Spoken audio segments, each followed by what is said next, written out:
Are you familiar with Agenda 21? Yeah, I had been, yeah. This question comes from Ms. Milky, and I've asked other people on my show this too and had a variety of responses. Could leaking nuke plants, atmospheric testing, the spreading around of depleted uranium, and uncontained meltdowns be part of the global population agenda? Well, could you repeat that, because you faded in and out again. So Sure. I got half of it, but just make sure that I understand it. Say it again. Could leaking nuke plants, atmospheric testing, depleted uranium, and uncontained meltdowns be part of the global depopulation agenda? Yeah, good question. Yeah, it's possible. It is possible, particularly with the uranium. I think the leaking nuke plants and all the other stuff. I don't think that's on purpose. No, I think that's just stupidity. But when it comes to the uranium, I think that could be. Yeah, so, especially given where it's being used, you know. But there seems to be no. You see, the thing is that these uranium weapons are very good anti-tank weapons, but they're being used all over the place in areas where there's no tanks. And so you have to ask the question, why? Well, I mean, one answer is that you can make very big bangs with uranium. I mean, if I'm right, they've got some new neutron weapon which uses uranium and deuterium and so on. But even so, I mean, it's not necessary to use these weapons. There are plenty of other weapons that they've got which do the trick just as well. So you have to ask yourself the question, why are they using these uranium weapons? And I think it could well be that they specifically want to reduce the genetic integrity, the fertility is, I suppose, what you would say, yeah, of certain people in the Middle East. So if you reduce the number of people who might oppose you, Muslim people who might oppose you, then you're more likely to be able to take over the areas where there's a lot of oil. And of course, I'm thinking about the United States here because they're the people using these weapons.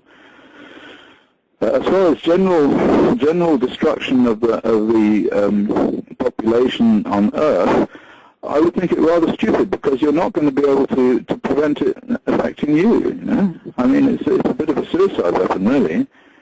And I mean, a lot of people say, oh, well, you know, they're trying to reduce the population on the Earth, but then they're going to do it themselves as well. So their own children are going to be affected. Everybody's going to be affected. So somebody, I mean, there was a study in Jerusalem of sperm counts amongst young men. It was done in Jerusalem, in the hospital there.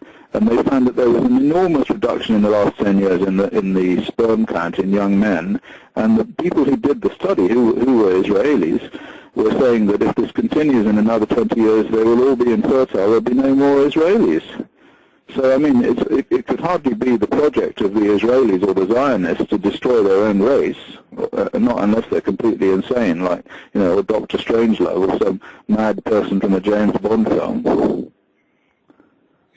I have read articles from a few years ago, and I don't have the source for these, that they were working on a radiation pill, not potassium iodide, but something else that would negate the effects of radiation damage to cells.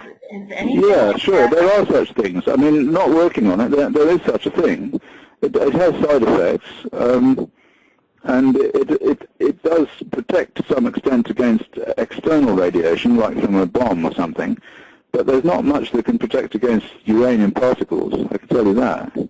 Uranium particles, once they're inside, the nanoparticles, once they're inside you, that's it. And I can't believe these people are too stupid to know that. I mean, all of the things that I've discovered with my meager resources must have been available to the people who are using these weapons on some level. So they must know that. But yeah, sure, I mean, I guess it's possible. I guess it's possible that there's some kind of evil genius somewhere, or some group of evil geniuses who are going to try and decimate the planet, you know, so that they can somehow feel gleeful about it and rub their fingers and hands together and say, oh, well, we now own the planet. But it will be a bit like some future science fiction novel, you know. The planet that they will own will be some smoking ruin, and good luck to them, you know. And they must realize that. Do you think Tokyo will ever be evacuated? Well, I can't see how they can evacuate it. I think they had some plans at some time, but no, I think they're just going to cross their fingers and hope for the best and cover up all of the damage. I mean, I've calculated the I've calculated the increase in cancer on the basis of the measurements that I've been given and I've made.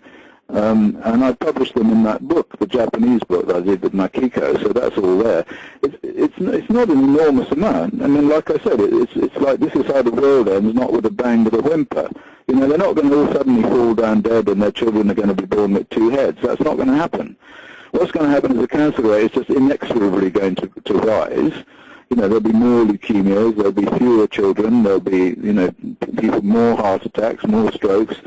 But then there are an awful lot of people, and the government will not release statistics, or they will fiddle with statistics just like the Soviets did. And then the nuclear industry people, all their tame epidemiologists will come out and say, oh, well, there's a slight increase in cancer, but it's due to radiophobia, or people are going out in the sun too much, or some nonsense or another. It's all utterly depressing. It's the sort of Sovietization of the West, really. And I mean, I can't continue to fight them, you know. I've got my own life. I can't spend my whole life writing papers saying the same thing, which they just ignore. So I just do what I enjoy and what I have time for and what I have money for, too, of course, you know, because nobody pays for this stuff and a lot of it's quite expensive. Yeah. But I think probably this project of mine to use the human rights legislation and the EURATOM thing is going to make a big impact. And I think we are making an impact, you know. I mean, the fact that the Japanese Diet, or whatever they call themselves, has now adopted the ECRR as one of its risk models is truly astonishing, truly astonishing. And it's like a foot in the door. And so I think if we bang on long enough and we just keep going and we all help each other to get the message out in the best way that we can, you know, so the scientists do science and the activists do activism and the filmmakers do filmmaking and so on, and we just keep plugging away, eventually we will smash the door down, we will break through and win. I do believe this. I do believe it. The book that you mentioned, is that also published in English? That's published in Japan by the Kodansha Publishing Corporation. I think, I'm not sure, that in English it would be something like The Horror of Fukushima, but it's in Japanese, and I can't read it. It's just got a picture of me on the cover and a load of Japanese. But I know what I said, and she translated it all into Japanese and put in all the data and everything. So people who speak Japanese can buy that. And someone has said I should translate it into English and publish the English version, but I don't have the time or the money or really the inclination either. So we'll have to rely on people phoning me up and asking me. A lot of people do, of course. You know, I'm always getting emails, and I always answer them, saying, you know, is it safe to live here, or should I do this, or, you know, can I drink milk, or whatever it happens to be. The biggest danger now in Japan is from the coast, from the water, from living near the coast and eating shellfish and fish. I know that you answer your emails. You've answered a few of mine and Ms. Milky's, and I want to thank you for everything that you do to educate us, your patience and your demeanor, and you're teaching a very complex and frightening subject to a lot of people. And it gives many of us hope that someone does care. You're really everyone's favorite teacher when it comes to this stuff. You're very kind. Well, I have to do this, you know. I mean, fate puts you in positions where you have to act as a sort of moral human being, and you can't do anything else. It's a bit like the Good Samaritan, you know. If you happen to walk by and somebody is in trouble, you have to help them. And that's the position I found myself in. I came into this sort of as a scientist because I was interested in the problem. I couldn't quite believe that the child leukemia cluster at Sellafield, which then was the largest source of radiation on the planet, couldn't be caused by radiation, given that radiation causes leukemia.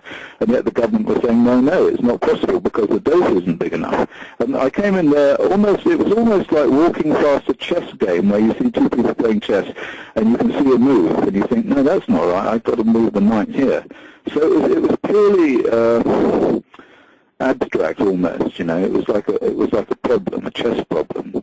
But then that put me in another position where I had to think about something else, and slowly I waded into this swamp and had to learn epidemiology, I had to learn radiation biology, dosimetry, you know, measurements, you name it. And so I spent 20 years of my life doing this stuff. And so then there I was in London when Fukushima went off bang, you see. So I mean, here I am. This is I'm talking to you. So I do my best. Well, we'll continue to promote anything and everything that you do to protect children and really all of humanity from Fukushima and all the other nuclear threats that we have. I saw a quote the other day that I thought you would like. There is no greater measure of the moral health of a society than how it treats the most vulnerable people within it. Correct, yeah. And I want to say how grateful I am to all of you people who have decided to pick up this torch, because it is actually one of the most important things in the world at the moment. This radioactive pollution is the most dangerous thing it's throughout the whole of history on this planet, the history of life on this planet. This is what's going to stop it all.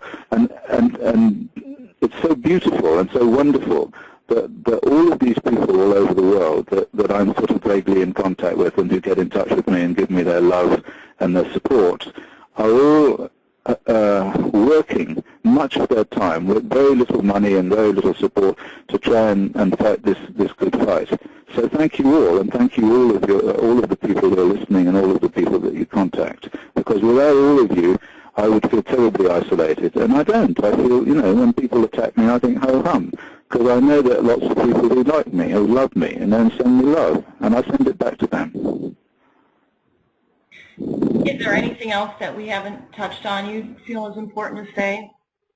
No, I don't think so. I think the most important thing that I can say in this whole interview, in this whole little chat, this coffee, is that people should go to this website, this nuclearjustice.org website, and involve themselves in this new way of trying to stop the radioactivity, trying to stop the pollution. In Europe, it would be to write a petition to the European Parliament, and all of the templates and the instructions and everything are all there. And at the same time, to write to your own nuclear agency, whatever it happens to be. In America, it's the NRC. I can't remember who it is in Canada, but it's easy to find. And say to them that there is so much evidence, well, more or less just send them the petition as it is, just adapt it in some way to your own particular situation, and bring it along there and ask them to deal with it. Because there's so much evidence out there now that the current risk model that they use to support and underpin their continuation of this awful process of contamination, that risk model is complete nonsense, and it's been shown to be nonsense by all of this research which we've done and which other people have done and which we've collected together on that website. So this is the way to deal with it. We're going to deal with them legally within the structure of human rights legislation and human rights agreements, because human rights agreements are very, very powerful, and they're incorporated into almost all of the constitutions of every civilized country in the world. And so it's about time they actually started to put their money where their mouth is. In the U.S., we have the NRC, which we call the Nuclear Rubber Stamp Commission. Yeah, those people. That's right. We'll write to them and say, look, I'm awfully sorry, but, there's a petition asking you to re-justify everything that you've been doing on the basis that it's all wrong, and here's the evidence. There are 55 references in that petition to scientific papers in the peer-reviewed literature, which they just ignore, which show that what they've been doing is killing people. And ask them for their names, get to individuals. It's always good to go to, when you go to, so they would like to say, oh, we're the Nuclear Regulatory Commission, but no, you don't want to know that. You want to know who you're dealing with. Are you Jim Broggs? Are you Fred Merck? Are you, Billy Wright? Whatever. You need to get a name, and you need to make them quite aware that eventually they're going to be sent off to Nuremberg, personally. Nuremberg? Well, Nuremberg was the big war crimes tribunal, because essentially this is a peacetime war crime. The number of people who've been killed as a result of the contamination of the planet, justified by these people, these Nuclear Regulatory Commission types, is in the millions. So when they talk about the war crimes that Hitler perpetrated, the 6 million here and so forth, it's nothing compared to the people that have been murdered, essentially murdered, by the scientists working for the nuclear industry. Well, I really appreciate the time that you've taken. We will attach links to all of those websites that you mentioned. Yeah. Okay. Well, it's on that video that I just did, which Miss Milky stuck up as well, the one about the petition. So the link is there, so it's easy to find. And if you can't find it, just email me and I'll send it all to you.